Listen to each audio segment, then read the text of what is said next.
Oh, Thailand. Great. Wait, Earth is that you? Okay, amazing. So welcome everyone to today's plenary. Students at the center. My name is Veronica Moreno. I am a Mexican, recently graduated medical doctor, and I'm currently enrolled in my second degree on international business. And well, this year I was lucky enough to be part of this outstanding Open Education Conference steering committee.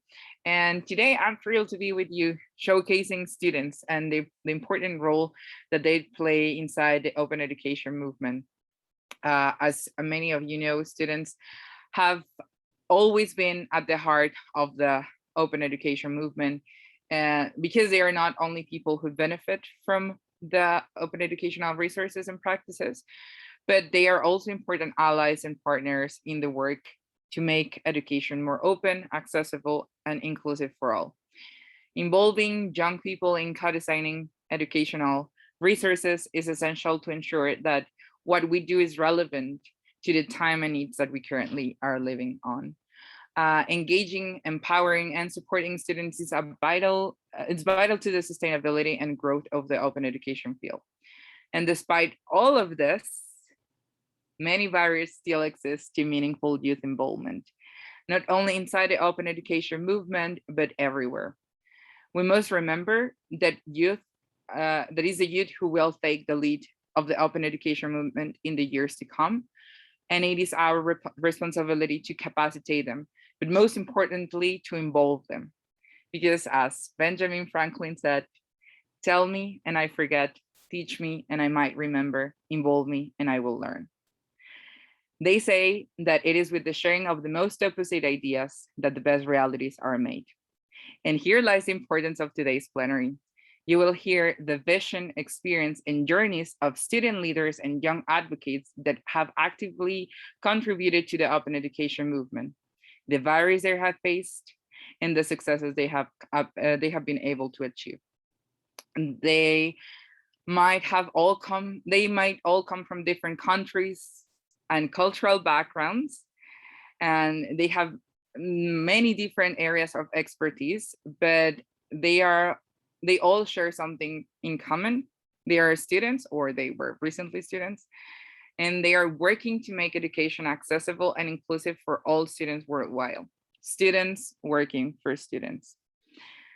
Unfortunately, or luckily, the pandemic, the digital transformation, and globalization have made it clear. We urgently need to collaborate nationally and internationally to take responsibility of our own learning. We are responsible of capacitating ourselves and, if possible, others, because we are the people that will make the change in the future generations. We have all been students once, and I'm sure we have all faced the barriers that come with being a student. We have all the tools we need. We just need to start working and continue advocating. Today is a time to make a true impact. With that being said, I will now briefly introduce our wonderful speakers. I have known some of them for a while, and for some others, I just recently met, but I'm really, really excited to be sharing this panel with them. First, we will have Chetan Yesel. He's a Faculty of Science representative at University of Caligari Students Union, currently in his fourth year of his bachelor in neuroscience. Then we have Martina Miklaucic. She is a medical doctor from Slovenia, currently doing her PhD and her residency in general surgery. We have Molia Bundamina. She's an open education influencer at Nelson Mandela University, and she's doing her master's in public law. And last but not least, we have Shifra Gandamseti. She is an intern chief of staff at the Office of Consulars, City of Caligari, and a research intern at Summa Strategies. Now I will give the floor to each one of them individually so that they can introduce themselves better and share a bit of why open education is important to them. And well, they already know that we will start in alphabetical order. So Chetan, go ahead. Yeah, thank you so much for the introduction. That was wonderful. You did fantastic. My name is Chetan Jessel. I'm joining you guys from Calgary, Alberta, Canada, born and raised here. And I'm currently in my 4th year of a neuroscience degree here at the University of Calgary.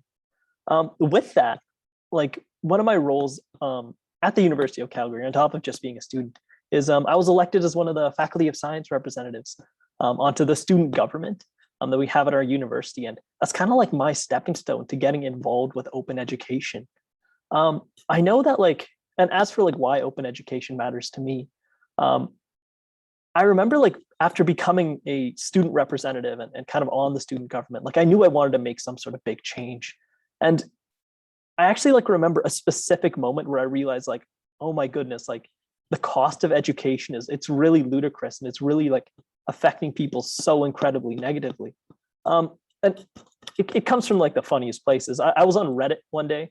The university, it has its own like Reddit page, r/u Calgary. I'm sure most universities have some. But I remember like reading, it was kind of like it's a really somber post about somebody who was like really, really struggling about how they're gonna like put food on the table. They ran out of food in their house. They didn't know what resources they have to access. You know, just being a student, like again, tuition, it's not cheap. It's not cheap anywhere in the world. Living somewhere new, if you're like an international student, it's not cheap anywhere in the world, right? So it was just a post talking about, you know, how they were struggling, how they did kind of have to choose between, you know, affording their tuition for the year, affording their textbooks, and actually legitimately putting food on the table.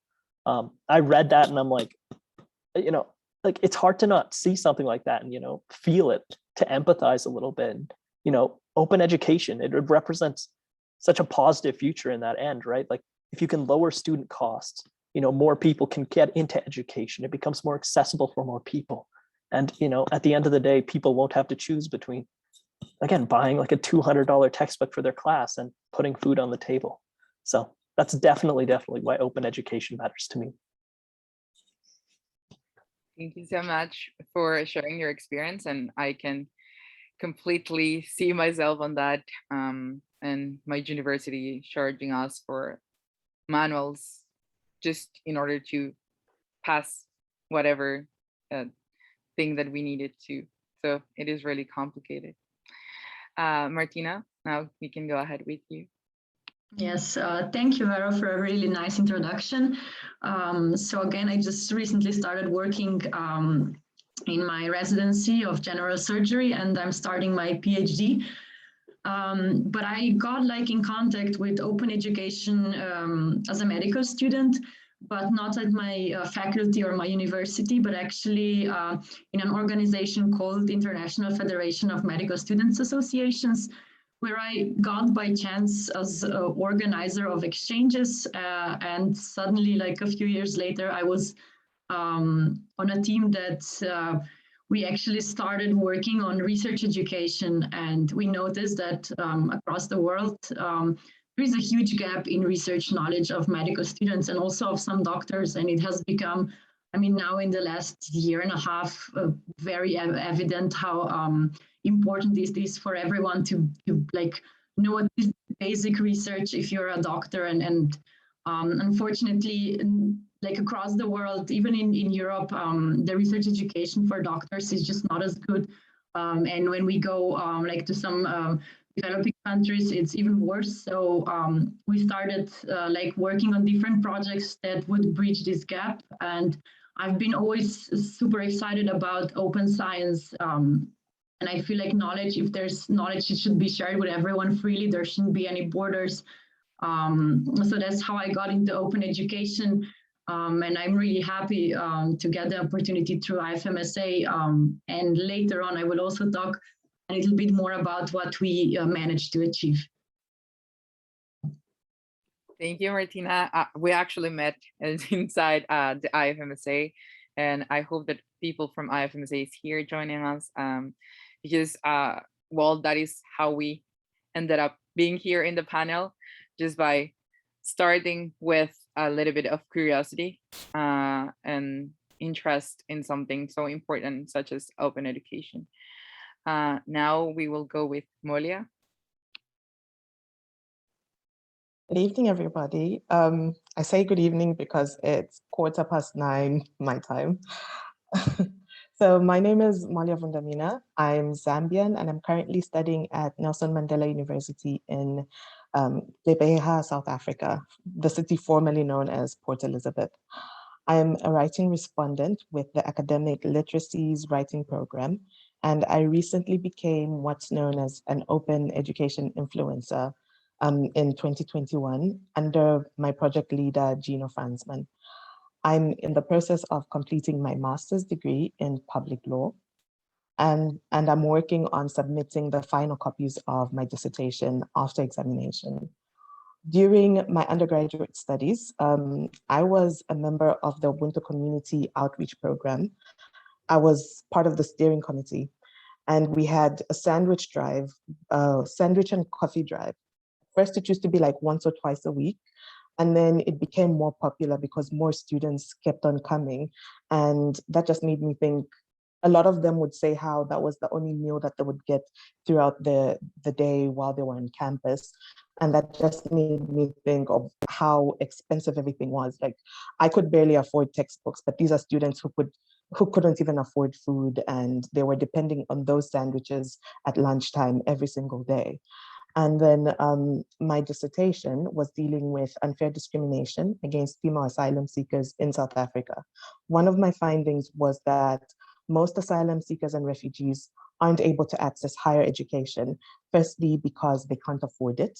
Secondly, they encounter challenges proving their previous education because they can't access certificates from their countries of origin. And others also experience xenophobic attitudes when they try to apply for further education and training and any funding opportunities that might be open to them as well, but most of them don't include them. So those are the things that just really got me excited about open education, because I feel like it's a chance to actually make quality education accessible for people who can't access it, like most students, honestly, and also my target population, which is the asylum seekers and refugees. So that's my passion. Thank you. Thank you, Malia, for sharing this. This is really important perspective. Like, as I was saying at the beginning, we come from different backgrounds and different cultures and different challenges. And for sure, this is something that people around the world needs to know as well.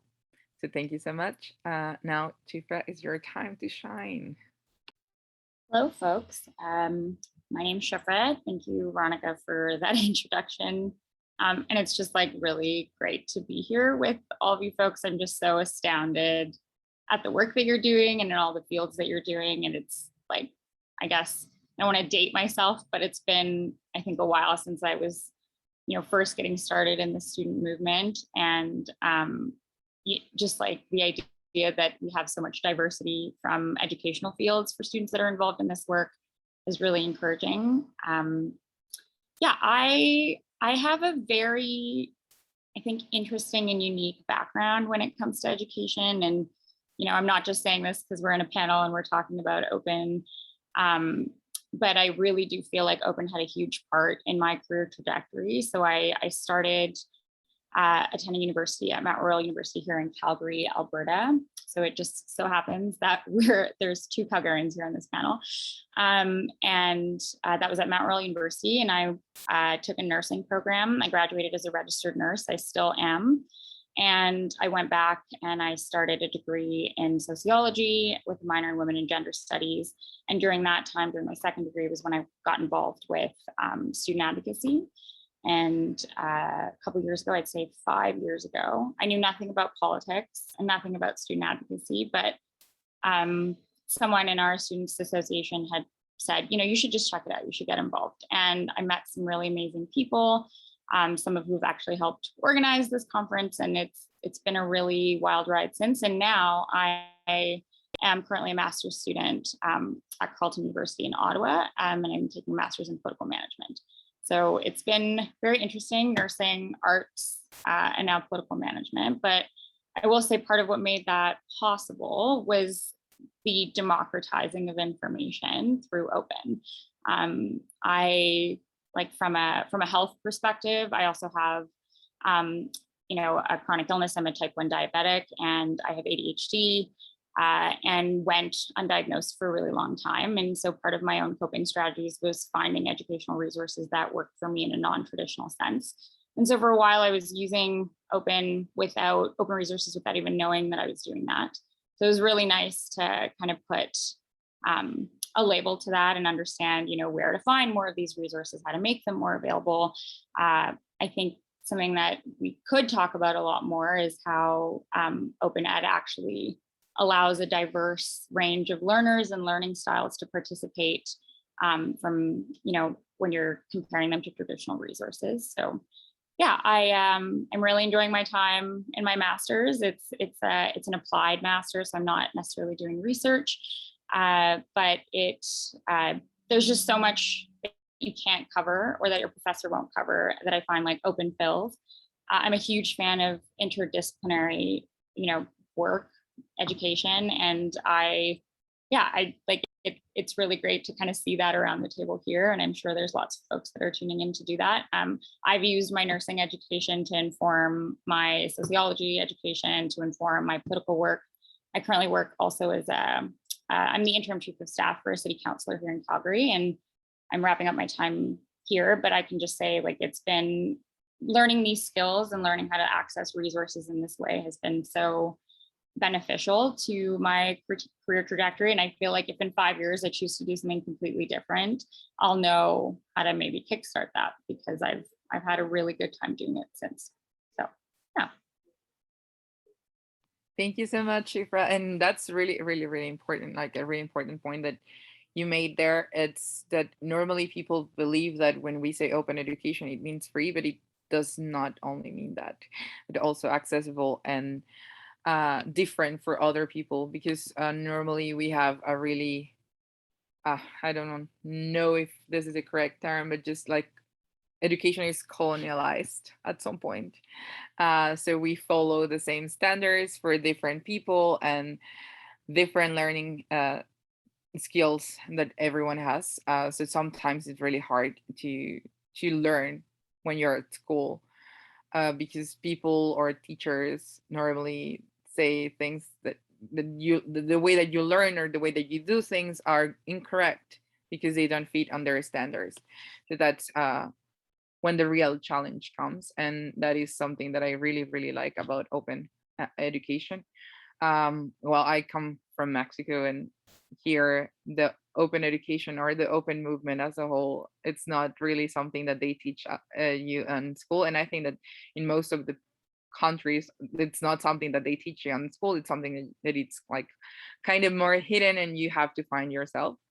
And finding open education made me see that there's a whole new world and a whole new things, and a lot of things that I was learning at school that were not necessarily correct, especially when it comes to research or when it comes to other subjects, and how to be more inclusive whenever that I was approaching my patients or the people that I was treating in general, and made me want to educate more people. And I made it my goal last year, and I think that I will continue to do the same, because I think that this is a really important topic, especially right now that we are getting charged for education online and books online as well. So I think that it's important that we continue advocating for that.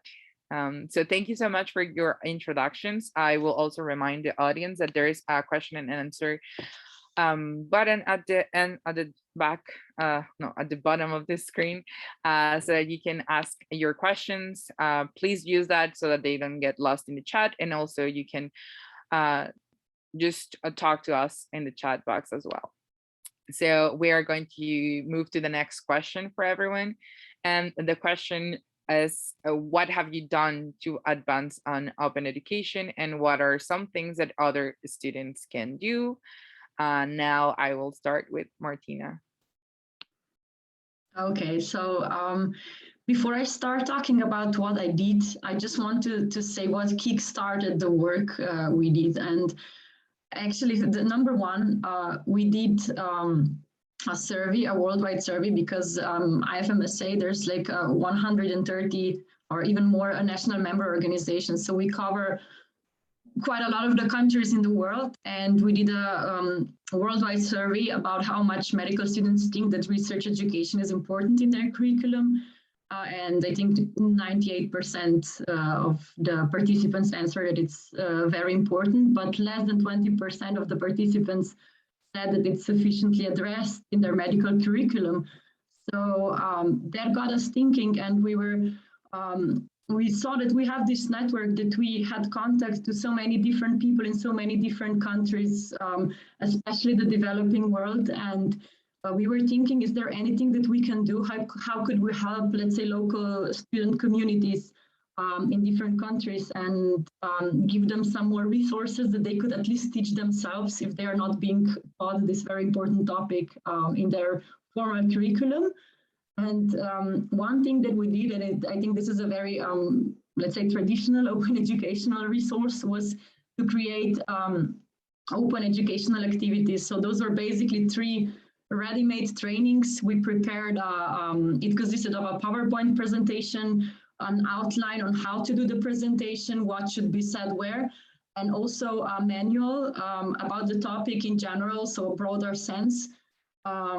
So we were able to create 3 such activities that we were able to share worldwide with medical students. And first we did a pilot project, and I think around 10 different countries or like local faculties participated, and the feedback was great. They were excited to have the ability, and the thing was that these trainings were done either by medical students themselves, if they were feeling they were experienced enough in the topic, to the other medical students, other faculty, or there was also an option to collaborate with a professor or somebody doing research, so somebody from the faculty, and some people opted to do that.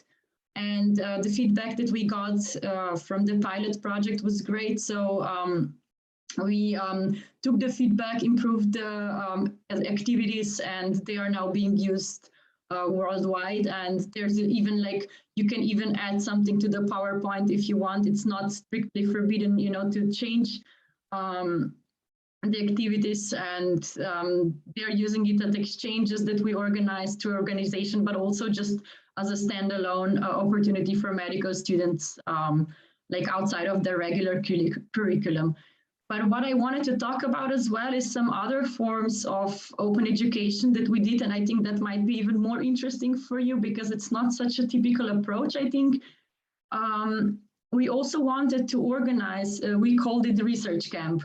So basically a get-together for students from the region, not just from a certain university or country, where they could learn about research, medical research, how to do research in an inclusive environment. And before COVID, we managed to do 2 such events. One was in Europe, in Hungary. I saw somebody that's also Hungarian here. And it lasted 4 days. And then the next one was organized in 2019 in Jordan. So it was in the Middle East. And what I think is nice was that people from the region were able to attend. It was not meant as a fancy conference or anything like that. The cost was kept very low. Like we were sleeping in student dorms. The places of the faculty were used for free to have the trainings and activities. A lot of them were done by experienced medical students as trainers, but also professors joined, or there were tours of labs organized. So it was in a collaboration with the local faculty there. And what was really nice, like that people who didn't need to have the accommodation as well, they could attend for free. So it was really nice because when it was held in Hungary, the majority of the participants were European, but there were also participants from, I think, somebody from Australia, from the US. But when we did it in Jordan, there was some Europeans, but mostly it was Jordanians, people from Palestine. I think I also saw somebody here is from Palestine right now, from Kurdistan. So it really brought people together in a different region. And if not for COVID, we would have more events. And I think they, like the next generation, I unfortunately graduated, but they're planning to have more such events all over the world. The plan was to have one at every continent in regular intervals, to allow for students to get educated. Those are some things that we achieved. And now I don't want to be too long. I will give the words to other participants, but if you have any questions or want to know more, just don't be afraid to use the Q&A box and let me know for later. Thank you so much, Martina. We created a lot of those things together and worked and collaborated with a lot of those things.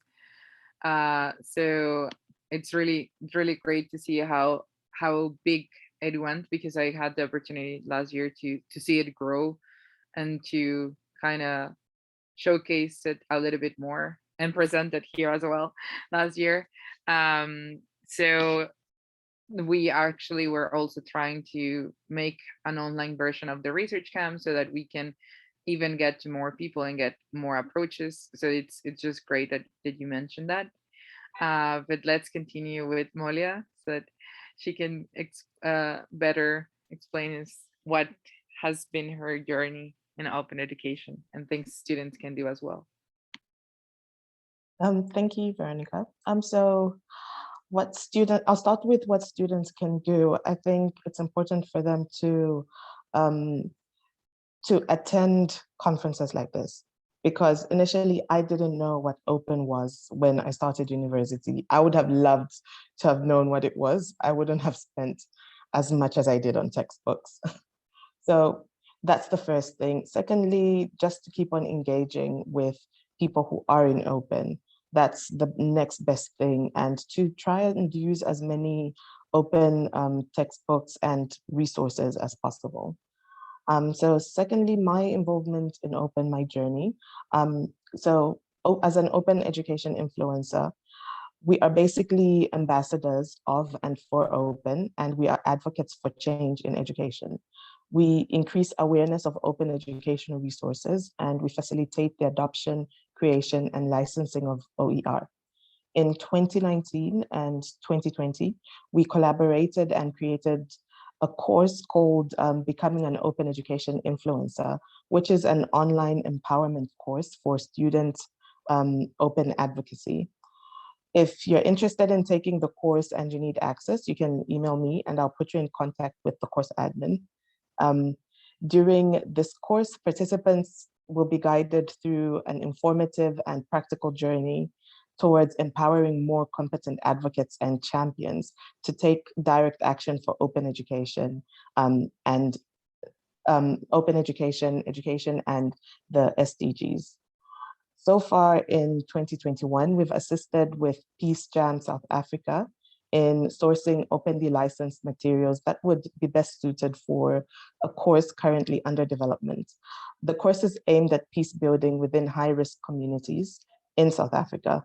Ultimately, the course is a call to action to address the roots of violence in schools and communities alike. We're also assisting in sourcing openly licensed materials for a self-coaching open textbook that's aimed at assisting students apply self-coaching skills to their academic life. So this is to help them, this is to support them in charting their own academic journey successfully. And we've also assisted in translating a collaborative children's picture book entitled Together. So Together has been translated into several languages, which I'm really proud of, including isiZulu, isiXhosa, Afrikaans, French, Swahili, Kikaonde, Bemba, Ndebele, Chewa, and Shona. So there are also so many other different languages that aren't African languages that I'm sure participants or people would be interested in. So you can get in touch with us for that as well. And then lastly, through my work as a writing respondent, I respond to student drafts whenever they write an assignment. And I often refer students to openly licensed materials to help them advance their academic literacy practices. So there's so many different things that I've been doing on this journey, and it's been really rewarding. That's incredible, Molia. Thank you so much for sharing, and like sharing also the importance of translating your resources to maybe non-conventional languages at some point. that people sometimes forget that there is other language than Spanish, English, French, and well, I think that that's just incredible. Thank you so much for sharing your experience. And I will go now to Shifra. Oh wow, that is so incredible. I'm just like really caught up in all of the things you just mentioned. I took a bunch of notes. I feel like it's like many of the things that you folks have spoken about thus far. It's always little pieces, right? And they kind of grow into bigger projects and create kind of a snowball effect. So if I were to pick a few key moments that I think are really important in my like past experience and in the student experience in Canada. It would be probably about 3 or 4 years ago where students really started getting involved as advocates with the idea of open education and open resources specifically because of the affordability aspect, right? Like that is the hook, line, and sinker. So, you set up a booth on Main Street and you're like, hey, you should talk to us about free textbooks. And everyone thinks that's a scam, but then you've pulled them in and you're having a conversation about that. So when I first started my term as president of the Students Association, my predecessor was the person who had first brought it to our campus and had trialed it with one professor, because he was a business student. He tried it with one professor who taught like a general business course that a lot of students would be taking on campus. And it was really successful. And he was like, hey, you should check this thing out. It's kind of cool and see what you can do with it moving forward. And I think that was a really good example, but it didn't leave me or a lot of other people who weren't super familiar with open, like, how do you get funding for a resource? Who writes the resource? Who reviews it? Like a lot of those questions are answered differently depending on the faculty and the resource that you're creating. And so I'd say that like continuity was really important for me and for a lot of student leaders around the table at the time. And we were able to, so we belonged to like a provincial organization, our Students Association, for 5 other universities in the province, and then also part of a federal organization that at the time had like 22 universities across the province and colleges and polytechnical institutes. And I think that being a part of those groups was a really enriching experience, but it was so key to also having that continuity, because as students, you're on campus for 4 years. As student leaders, you're maybe in that role for 1 year. And so you could move the needle to a certain point, but if you don't create that relationship and that continuity and that organizational history, it gets really challenging to sort of start from scratch over again. So in those 2 years, in my second year, I put myself forward as chair of our federal organization and was just really lucky to be supported by a really good staff team and a really good, group of student leaders who all really felt passionate about open education. We put together a white paper and had been written from like a regional perspective. And we organized like annual lobby days. So we would go to our parliament and spend a week, meeting with our members of parliament and ministers and sharing our priorities with them and prioritizing open education as a part of that, creating a resource and making that like a publicly accessible resource that the government funds and is invested in, which was, I think, a good place to start for sure. And we've seen success in different regions of the country, like British Columbia is just killing the game. They have so much awareness, they have so much buy-in from faculty, they have so much buy-in from students, which is incredible. I know that some really great things are also happening on the East Coast and Nova Scotia, which is really great because then people build off of each other's successes, right? At the end of the day, we want to see something nationalized where researchers are compensated for their work and then that resource is freely available to university students, to college students, to people who aren't even enrolled in post-secondary necessarily, but interested in the information. So I'm really proud of being a part of that work.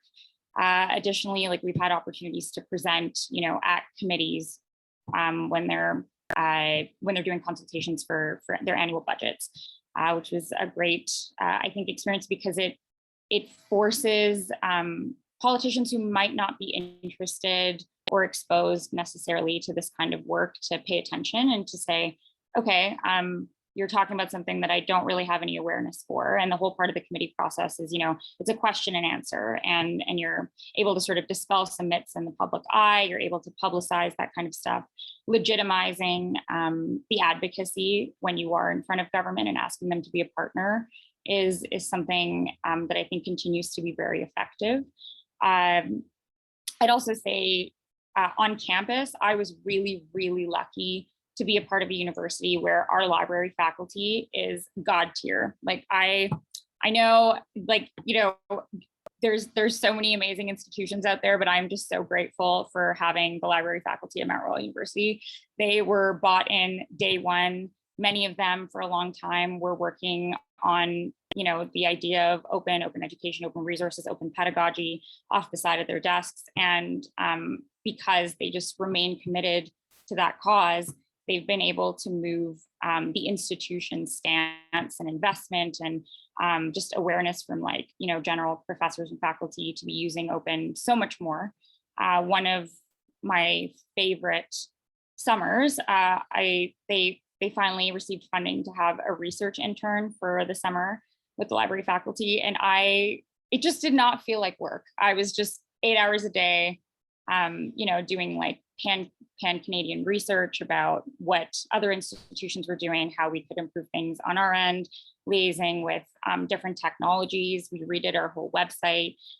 You folks talked about, like Martina and Moya talked about, like courses that basically orient professors on what is open, how do you get involved? This is step 1, step 2, step 3, who do you get in contact with if you're interested in learning more, creating a resource or using a resource. And just like, I think that even setting up a website like that on the library faculty, which is becoming more common now, but is a challenge to get, sorted to begin with, is another great approach institutionally. And they've gone really far. I believe the province now, it's been a while since I've touched base with them, but I believe like they're working on a multi-university database where you can encourage faculty to publish their own resources through a certain tech and software.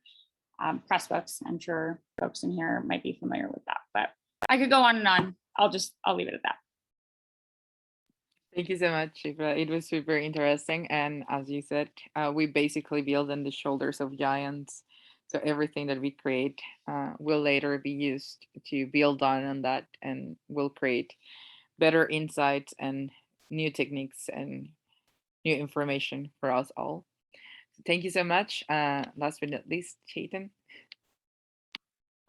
Yeah, thank you. I guess it's a kind of a weird analogy, but this kind of like sums up the kind of work that I've been trying to do. Like, I don't know, if you give one person like a stick and tell them to break it, they can do it pretty easily, right? If you give one person a bundle of sticks and tell them to try to break it apart, it doesn't really happen. You can't really do that all by yourself. But if you bring other people in, if there's lots of different people coming in, you give a person like half the bundle, give another person half, and all that, things actually start, happening. Like you can actually accomplish that goal. It's the idea of kind of like a holistic environment of like how this applies, I guess. It's kind of like a holistic environment of support around open education at my university. Like I know like you can do one initiative that's great, that's promoting, the use of open education, but you should also be, rewarding that use. There should be a lot of things going in, pushing your goal forward to just kind of create that holistic environment of support for open. I guess it's kind of a weird analogy, but going forward and talking a little bit about, how I got involved. Honestly, it like Shifra mentioned, like the library staff at my university, they were the ones who invited me in. I initially approached them with a few ideas, just to kind of have conversations about ways that we can impact student affordability. And they were the ones who kind of told me about open education resources. They're the ones who were willing to, sit me down, have these like really, really important conversations, and honestly bring me to the table on a lot of different things. And it was there I kind of learned about the importance of open education and the impact that it can have, and also about some of the work that had previously been done at my university to support open education resources. In fact, a really big thing that I learned about was back in 2017, there was a little pilot project that funded the creation of 10 open education resources at my university. And there was pretty comprehensive like data collected since then. And it's already saved like students $1 million, which is absolutely absurd. Like 10 projects could have that much of an impact for students. And from there, I know this isn't really like an opportunity that's available at a lot of universities, but the University of Calgary has this granting program where they allow students to apply for money to go forward with their unique and innovative ideas that they think could like really, really impact, the campus community. So working with the same library faculty that kind of brought me in initially, along with actually I reached out to a number of professors and a number of individuals at our teaching institute, just so those kind of, again, there's a lot of information and a lot of expertise coming together.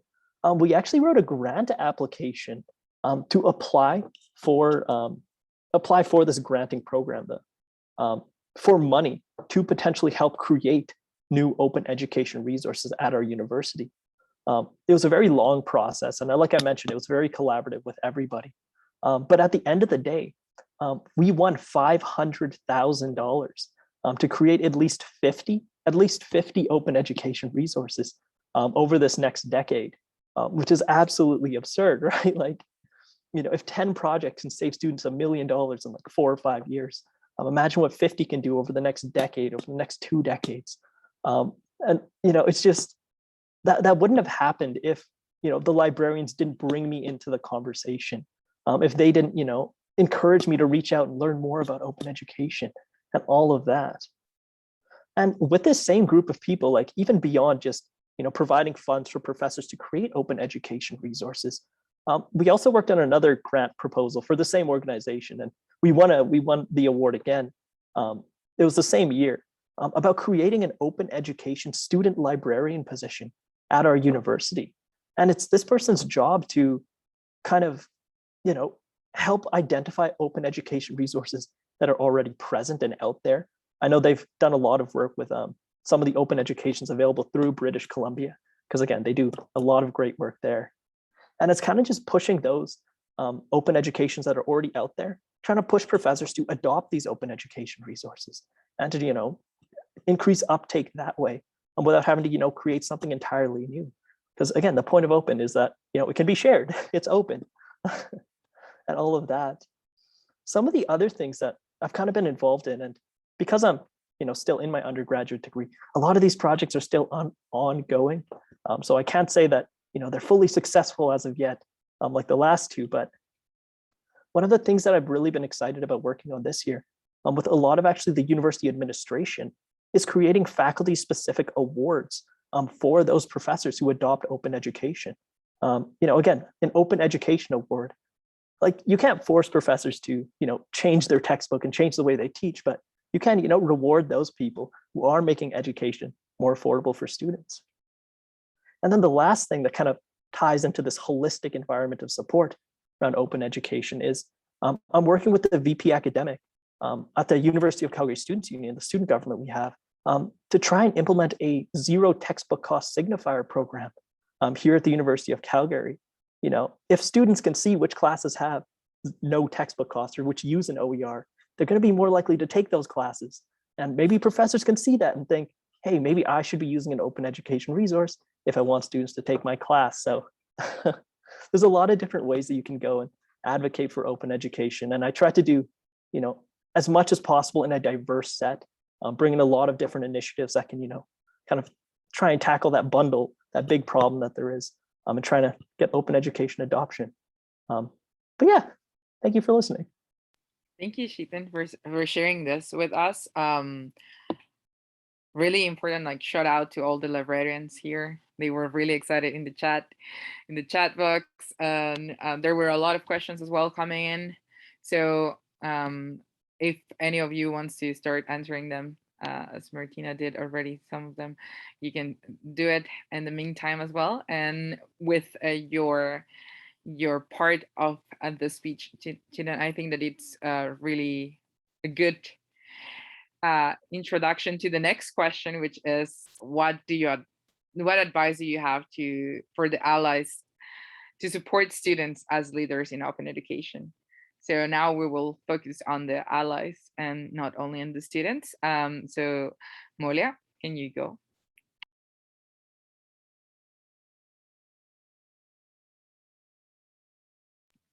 Molia, I think you're, Can you hear me? yes. So my advice for the allies is not to stop supporting leaders in open education, because open education is such a powerful tool that will help millions across the globe to access educational materials. So we need to remain persistent because it's paying off. Look where I am right now. I'll give myself as an example. And this is due to my efforts in open education and linking it to social justice. I strongly advocate that students be empowered into the open community through mentorship opportunities and empowerment courses like Bowie. So with that course, I've noticed that there was a question asking about what we can do. I'm sorry, I've lost track of the question. Okay. Okay, so that a way that librarians and OER advocates can help students feel welcome and empowered to help in OER initiatives. So with um, with the Bowie course, what Nelson Mandela University did this year, we had our first cohorts of participants, like the largest group that we had.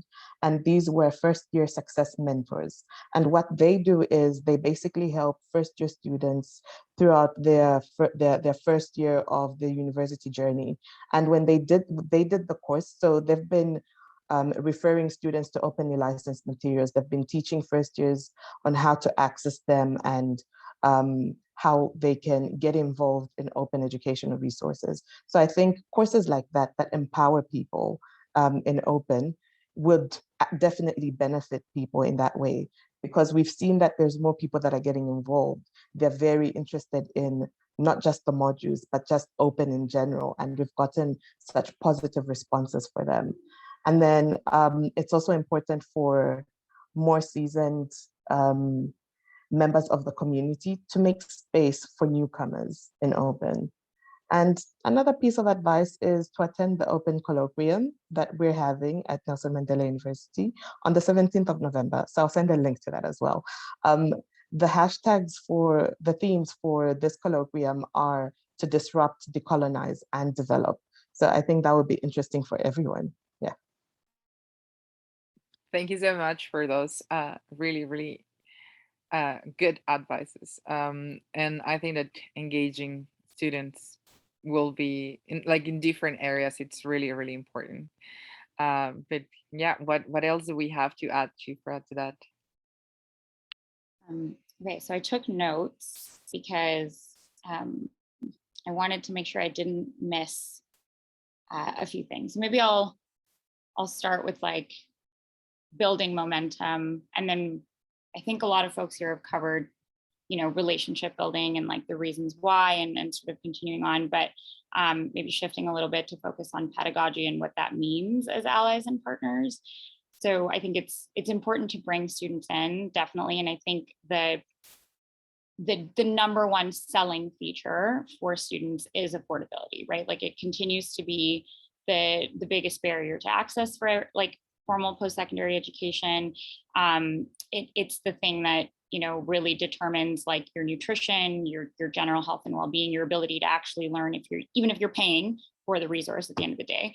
But I think that open education has so much more potential to bring students in outside of just affordability, and I'm really glad to see that like the movement has grown from, oh, this is a traditional textbook and it's available in different formats and you can edit it, and it's got open licensing, to like what is the possibility of co-creation, and moving away from like print as a medium as well. I've seen some really incredible resources in different faculties, and I love the library faculty, but there's also like there's lots of great faculties out there who are doing some incredible work, and one is in media and communications, and I would also say history, and like geology, for example. There's just so many different ways to co-create with students and create a resource that future students can use, can adapt, can feel like they are a part of creating something of value. And then when you add, things like recognizing faculty through awards on campus, creating, prestige around the idea that you are creating a publicly accessible and available resource that is, comparable to other academic activities on campus. I think it's just so much more enriching. And then people are interested. You've created some, I guess, like at the very least, some envy amongst your peers, but also you're creating so many more opportunities for students to gain work experience, right? Like being part of a research project. Maybe they get hooked through a class project, that's like an adaptable resource, but then they're interested in taking that further. They're interested in being a part of research. And I just think that opens the door for students to participate in research and consider graduate education. So much more than like your traditional tracks for research. So I would have never taken my master's if it was a research master's. I'm just not interested in doing research in that way, but I would be more than excited to be a part of something that's creating a resource, to lending my experience and my education in the past to that. I work primarily in communications and politics right now, and yet up until this point, I've never had a single class. I've never, done any kind of like certificate education or taken any, like, I don't have a minor in that. Like, it's been completely open sources that I've used to get to where I am today, which I would say is a pretty legitimate professional tier, right? And so I think like really pushing that sort of like interdisciplinary study, using it as an opportunity to create incentives for students to want to be a part of it, outside of affordability, kind of gets them excited. And like Molly had said, like making space for newcomers. And I think that's just one really great way that we can do that. I also think prioritizing partnerships with other members of the student, or I guess like the campus population, to work with you to come to people who hold the purse strings, right? So like really big institutions have a lot of funding that it might be a little bit easier to have sources dedicated to this. But if you're a smaller institution, there's power in numbers. The more people that are interested in something like this, the more likely it is that your university administration might be willing to, or university, but like your post-secondary administration would be willing to allocate resources towards, because there's demand. And then it all just snowballs positively, because then you have an opportunity to create a profile for the institution. You have an opportunity to use resources that other institutions can use, and see the legitimacy of the work and the quality of the education that people are experiencing on your campus. And so there's just a million different ways that you can take it. But if all of that, like fame and prestige, is not a motivating factor for you, I think just the joy of putting together something really beautiful and teaching other people is really valuable. I love when someone is legitimately interested in learning something from me, because I will go above and beyond. I'm like, let me just send you my entire Google Doc full of resources on this topic, and I'll walk you through the courses that I took that helped me sort of understand this piece of information a little bit better.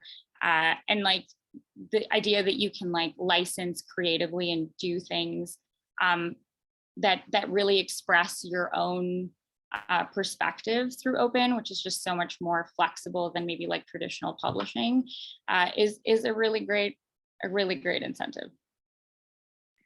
Thank you so much. And I will stay with this part of making students interested in learning, because I think that sometimes we forget and we just learn because we have to, but not because we're interested in learning something. And that's the beauty behind open education and creating stuff, because you get involved and you get that excitement that sometimes disappears through the time. So thank you for sharing that part. Now I will move with Martina. Okay. So Where do I want to start? Maybe just the fact that when we created our open educational resources, we were not linked to any university. We were an international group of students and we were basically on our own. And we did felt it like kind of sometimes you would wish to have a mentor or somebody. And we did ask for external feedback a lot. So this is the first point that I would like to maybe address a little bit more, that you as allies could always offer, for example, an endorsement of activities, even if it's, because it's not always going to be maybe students of your university doing this, but some other organizations are going to create educational activities or resources. And I think endorsement is also a huge deal here, because if it's just done by some random student from Slovenia, it doesn't have, you know, it maybe it's not as good, but if somebody checked it, somebody with a name that can be put on just to endorse it better, I think it's also more visible afterwards. So this is what we did get. And also the feedback to our activities that we created, it was important that specialists from the field gave us positive feedback and corrected any mistakes or suggested improvements. So this is what I can see that you as allies can do. But I also wanted to talk about it that I come from Slovenia. It's a land of 2 million people, like a whole country that's less than a lot of cities in the US and Canada. And we have our own language, Slovenian. And our education is obviously in Slovenian, but we actually, like, especially, for example, in medicine, we don't have textbooks for all the subjects in Slovenian. So we have to rely a lot on English in that regard, and the English textbooks for medicine are extremely expensive. And for example, for us, we can't just buy, I mean, it would be impossible to buy every single textbook. So it was also nice that I can say that our faculty also started, like even professors started working on like Slovenian textbooks that kind of condensed the knowledge and were very affordable. And we even have some students who started working on completely open resources, basically like student-made textbooks that are unofficial but are like very good for completing the subjects and learning in a good way. So I think you have to realize that also when you do any resources in English, so many people benefit, not just like from your region, but from all over the world, like from very random countries. But we do rely a lot on open education just because there is a lack of education in our own language. So this is something that I really want to expose here as well. And maybe another thing that when I was presenting, for example, as peer educator, sometimes the professors or like faculty staff would even have like negative thoughts about it, like how can a student lead a project, how can a student teach you something if they're still a student. But I think of course you cannot do it on your first day or in maybe when you're at the beginning, but when you get experiences, when you learn on your own with the help of open resources, I think you can grow and be a good peer educator. And I'm really happy to see so many people here that you're into open education, and do you recognize that students are not just passive participants in open education, but that we can and that we are able to co-create. And I really love to see that there is so much collaboration and cooperation between different employees, and it's so nice to hear that what you've been all doing. So that's it for me from now, but if there's any more questions, happy to answer.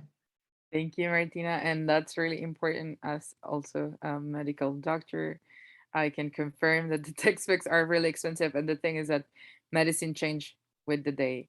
So sometimes you get to buy one textbook and it's no longer something that we can use anymore. So that is really, really important. Chetan, go ahead. And also I will remind you before that there's some questions for the panelists in the question and answer box. You can answer them directly and you don't need to, you can type your answer. So if you can do so, because I think that we're running a little bit out of time and we won't be able to answer them all. So Chetan, go ahead. For sure, thank you. And thinking about this idea about, what allies can do that can, support open education and the work that students are doing. Um, that's a really hard question for me, because every single person I've met in open education, every librarian and staff member and professor that has been interested in open ed has been so open to me and been so willing to hear my ideas, so willing to help out in anything, like anything that I have like going on or any idea that I have. So willing to listen and so willing to bring me to the table. I guess for me personally, the single hardest part about getting involved with this process was actually, the first email I had to send to a librarian, asking them about, how I could get involved, or actually it was some foolish idea about textbook vending machines that I had that I initially approached the librarian with, and that's, when they told me, hey, maybe that's not such a great idea. Hey, look into open education, and from there, now I'm here. um, so I think personally from my end, again, it was reaching out that was the hardest part. Not only like as a student does it feel kind of stressful to reach out to somebody who's working at a university. It feels like there's that power dynamic there where, am I doing something right? Like, am I allowed to do this? And it's a hard thing to tackle, right? Because it's a hard way to reach out to those students who would potentially be interested in open education resources. And I guess maybe the advice I could give, or maybe a suggestion, I'm not sure if every university has a large student government organization. And I'm not sure if open education resources are mentioned to these organizations or if they care or anything of that sort. But I will say that student government is a really, really great place to start. It's a great, it's a great starting off place to find those students that could be interested. I know a lot of universities have a VP academic on their student government, and that's an awesome person to talk to about open education resource and talk to about potentially bringing students onto open education projects. Usually student governments, they have representatives as well, like students just from all the various programs that they have. So maybe some of those students could be interested, even if it is just sending a few emails to the student government asking to see if they have some student representatives that could potentially be interested in learning more about OER, about spreading the word on OER and open education in general. I think that's an incredibly positive step. I also identify that I'm sure there's some people in the crowd here that have tried to contact student governments and they just haven't gotten a response or something like that. I know some student governments, like they are just full-time students doing the work. So, they do get busy and I completely understand it from their side as well. But I would suggest, sending a few follow-up emails. And, if something doesn't work one year, next year, there's a whole new set of people who are in student government. So maybe you can try again the next year. I just say keep following up with people in these student leadership positions, talking about OER. Again, I know there's probably some situations where you won't get a response, but keep trying and keep at it and keep trying to bring students in. That's the advice that I have, at least.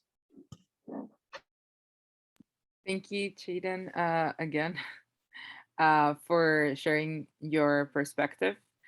I think that we will go with one just wrap up round of what do you think that people attending this plenary should take from here? Like, if you can choose one thing only that they can take with them for the rest of the week and keep them inspired for the rest of the conference and the rest of the year and the rest of their lives, I guess. What would you choose and why? Like, let's just have a final wrap up session, wrap up round. So I think that I will start with Chifa this time. Sorry, I was answering one of the questions in the chat. If I was going to say something that can be taken away, I think the appetite for open is growing quite significantly, and it just seems to be getting better. So I would say, if you haven't yet already done this, but to find like-minded people like you on your campus, whether it's students, whether it's people who are faculty, and just to get started rather than trying to take it on your own. it just feels a lot less isolating. It feels a lot less overwhelming. And you never know who that person is plugged into in terms of a network, because I like that continuity piece and that institutional history is really important. And it helps also kind of create like an introductory advisory board to initiatives like this on campus, right? So eventually when you get to the point where you can push for awards or you can push for dedicated faculty allocation or workload allocation, you have a group of people that are willing to support you and show up and not have to do that all by yourself. So. Thank you. Jayden, go ahead. I guess the one thing that I'd say to take away from this would probably just be that to never underestimate the impact of the work that you all, as people who are advocating for open education, OERs are doing. Not only is it for the people like getting benefit from OER, like the students who can actually put food on the tables because of the work you did to advocate and to create open education resources, to implement them into classes, to make sure the pipeline is all there, to logistically get access to all these resources and everything like that. Again, like I always think about this, like a $200 textbook may not seem a lot, but when you have 5 classes, that's like $1,000. And there are students out there that are struggling and that are in those positions where that money, it could again put food on the table. Like it's like it just has such a big impact. And on top of that, even for students who are involved in open education resources, the fact that you're always, or at least the people that I talk to, librarians, people in open education, were so kind and welcoming and tried to put me in those conversations. I haven't lived a very long life as of yet, but open education, it's been one of the very best things that I've ever gotten a chance to do. So not only does your work benefit those students who are using these OERs, but it also really benefits those students advocating for OERs. So just remember that, I don't know, you're making such a big impact. Like I can't even really put it into words. Thank you so much. Martina, can you go ahead? Okay, then I just want to conclude by telling you that never be afraid to reach out to students or to collaborate with us. We're happy, we're eager.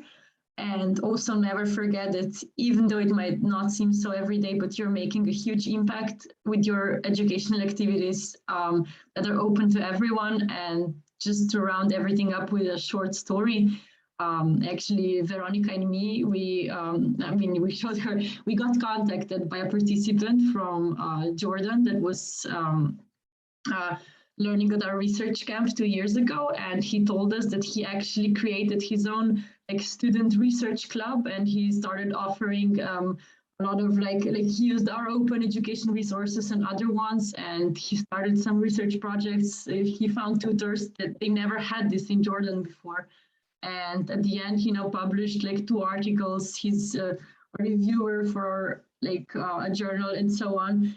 And you just see how big of a difference you can make in somebody's life. And just it's a snowball effect. You start by something, maybe motivate somebody else, and they will do more where they're from. And yeah, just I hope you stay motivated and keep advocating and working for open education for everyone. Thank you so much, Martina. Molia? I think everyone covered everything.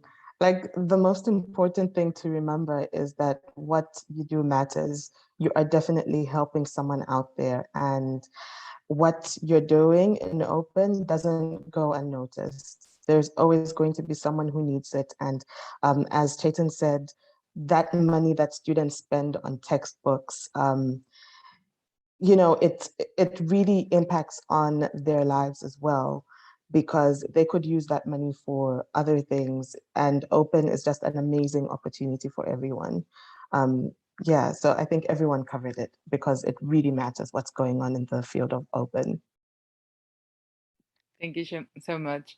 And thank you everyone that joined. We had a really great audience and a really great engagement. I wish that we had more time to answer all your questions and even had someone from the audience to jump in and talk a bit, but okay, we could talk about this forever and we will never stop. This for me is something that I could go on and explain why it makes sense to have it open, why it makes sense to advocate, why it makes sense to just go and create opportunities for others to learn from us and to keep sustainability on what we do. And this is exactly why we all do what we do. I think that everyone mentioned the same, that it matters. We love people learning from us, and we love to leave something behind that others can grab and continue building on that, because that's important part, that we're just a small piece of a huge puzzle that will continue to grow and that will continue to create more information, and that will be stronger if we are willing to make it stronger. Some of the things that I normally face in my country is that we have this mentality of, if I don't grow, you don't grow, and we start putting barriers to others, so that we're the only ones that get more power, the only ones that get more knowledge and more resources. But the thing is that if we help each other, we can build better and more stronger communities in the future. So this is really important, and thank you so much for accepting and coming to this very last minute plenary, because you are all an inspiration. The four of you, I've read your bios, I read what you have done. Well, Martina, I know you, and we have worked together. So I know that you're an inspiration to others, and not only an inspiration, but also you're helping others to see and get more deep into the movement. So thank you so much for having this small conversation with me throughout the day. We have been already together for like 2 hours and a half almost. So I will let you rest, and I will now share send the floor. I give the floor to the host. Well, I'm the host.